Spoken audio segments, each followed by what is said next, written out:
बारात बड़े धूमधाम से आई थी शोहरतगढ़ थाना क्षेत्र से।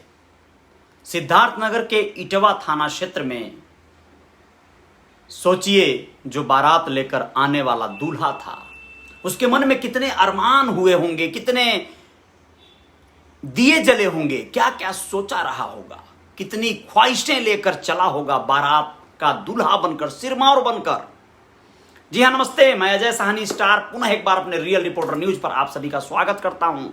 और अभी जो खबर, जो सूचना आप लोगों को देने जा रहा हूं वो सिद्धार्थनगर जनपद की है। इटवा थाना क्षेत्र के अंतर्गत एक गांव में बारात आई और बारात में क्या कारनामा हुआ, क्यों बारात लौट गई, दूल्हा बना हुआ युवक शादी करने से मना कर दिया, स्टेज पर चढ़कर जयमाल पहनाने से मना कर दिया, क्या ऐसा हो गया, दुल्हन ने क्या कह दिया उससे कि पूरा माहौल ही गमगीन हो गया, यह मैं आप लोगों को बताऊंगा। लेकिन उसके पहले थोड़ी सी बात को सुनिए। शादी का पूरा मंडप सज गया था इटवा थाना क्षेत्र के एक गांव में, सिद्धार्थनगर जनपद में। दुल्हन को न जाने किस तरह से उसके घर वाले कन्वेंस किए थे, जबकि वो शादी के लिए तैयार नहीं थी।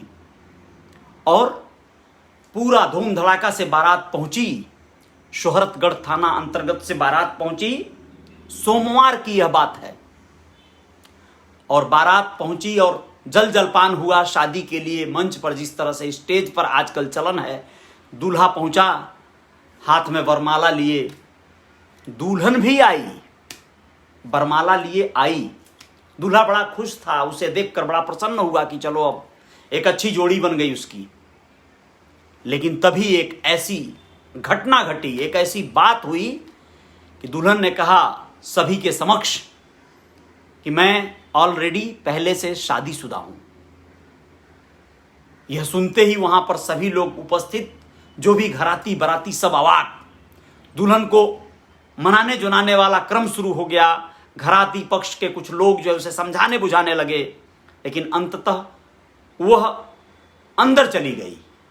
अंदर जाने के बाद इधर बाराती पक्ष में खलबली मच गई कि ये क्या, इनमें भी अपना एक चर्चा मशवरा शुरू हो गया। कुछ देर बाद घराती पक्ष के लोग, रिश्तेदार जो भी लोग थे, सब लोग आए और बोले बाबू चलिए जयमाल हो जाए, कोई बात नहीं, वो ऐसे ही बोल दी है।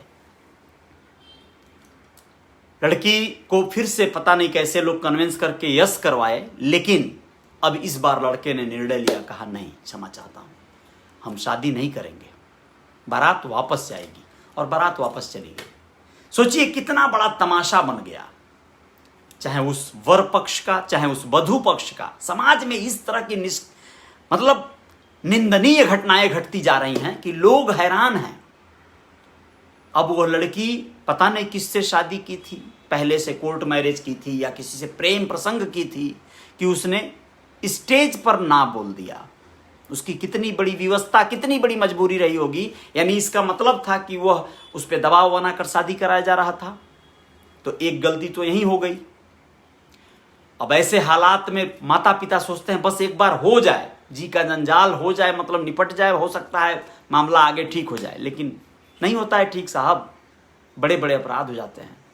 मत करिए आप लोग ऐसा, बहुत बड़े हादसे हो जाते हैं। ऐसे तमाम क्राइम दिन प्रतिदिन हो रहे हैं। चलिए आप लोगों को एक क्राइम के बारे में और बताना चाहूंगा, बहुत जरूरी है इस पर प्रकाश डालना। ये बहुत बड़ी घटना है। एक माँ इतनी हैवान कैसे हो सकती है, इतनी निर्दयी कैसे हो सकती है, अपनी जो कोख में 9 महीने किसी बेटे या बेटी को पालती है और पैदा करती है। एक घटना पंजाब लुधियाना से, इतनी बड़ी हैवानियत की, शर्मसार करने वाली, रिश्तों को शर्मसार तार तार कर देने वाली घटना है ये। क्या हुआ है पंजाब लुधियाना में, एक हम्बड़ा मुल्लापुर रोड स्थित एक काकाराम हरिचंद खल फैक्ट्री में ये लोग काम करते थे। नवा शहर के बंगा रोड स्थित गांव का मलपुरा निवासी नरिंदर पाल और पिंकी। नरिंदर पाल जो है ये पिंकी का दूसरा पति था। पिंकी एक ऐसी महिला जिसकी एक बेटी थी जिसका नाम था भारती, 9 साल की बेटी थी। अब आप लोग सोचिए कि 9 साल की बेटी उसकी 2012 में वो पैदा हुई थी, 9 साल उसकी उम्र हो गई थी और वह पिंकी के साथ पंजाब लुधियाना में रह रही थी।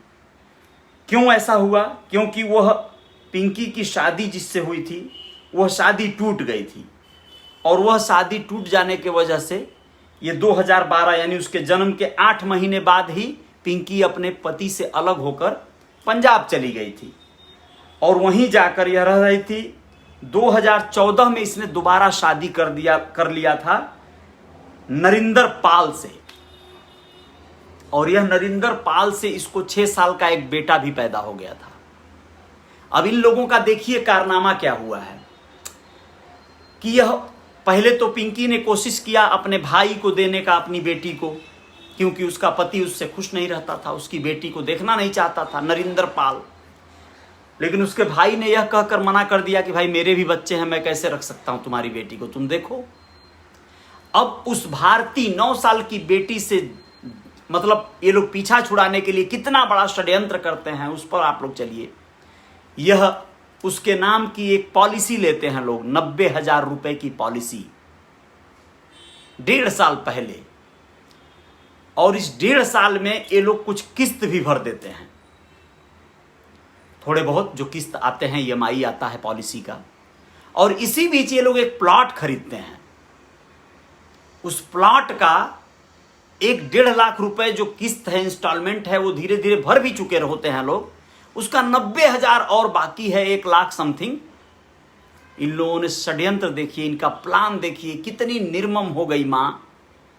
इन लोगों ने एक प्लान बनाया कि अब इसे अगर मार डाला जाए भारती को तो ये जो 90,000 रुपए हैं ये मिल जाएंगे और उसी से हम अपना प्लॉट का पैसा भर देंगे।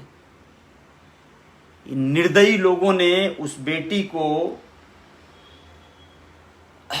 गला दबा के मार दिया, दुपट्टे से गला कसकर मार दिया, दोनों मिलकर, मां और उसका दूसरा सौतेला बाप। और उस बात को पुष्टि करने के लिए इन लोगों ने बकायदा हॉस्पिटल लेकर गए भागकर इसे। हॉस्पिटल पर डॉक्टरों ने उसे मृत घोषित तो किया ही किया, ये लोग बोले तबीयत खराब हो गई है, मर गई है, लेकिन उन्हें संदेह हुआ तो उन लोगों ने पोस्टमार्टम करा दिया। पोस्टमार्टम कराया, मामला फंस गया। यह लोग जो है आ गए पुलिस के दायरे में, पुलिस जांच पड़ताल कर रही है, पूछताछ कर रही है, जुर्म स्वीकार हो गया है। अब सोचिए कितना बड़ा लांछन लगा दिया इसने रिश्तों पर। ऐसी ऐसी घटनाएं आ रही हैं, ऐसे ऐसे समाज में कुकृत्य हो रहे हैं, हैरान कर देने वाली घटनाएं। लेकिन ऐसी घटनाएं नहीं होनी चाहिए। इन्हीं विषयों पर रियल रिपोर्टर न्यूज की ये मुहिम चलती रहेगी। आप लोग भी अपने विचार दीजिएगा, समाज में इनसे प्रेरणा लेने की जरूरत है।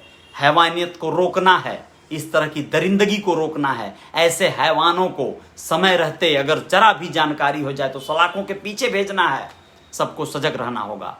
और ऐसे बच्चों को इस तरह से स्थिति में उस बेटी यानी भारती के पिता की जिम्मेदारी बनती थी कि वह कम से कम अपनी बेटी को संरक्षित कर ले, लेकिन वह भी इन जिम्मेदारियों से चूक गया। उसकी पत्नी उसे छोड़कर गई तो उसे अपनी बेटी को कहीं ना कहीं सिक्योर करना चाहिए था, लेकिन ऐसा नहीं कर सका। चलिए कुछ और खबरों के साथ रियल रिपोर्टर न्यूज पुनः हाजिर होते हैं। अभी जय जयकार जारी रहेगी। जय हिंद, जय भारत।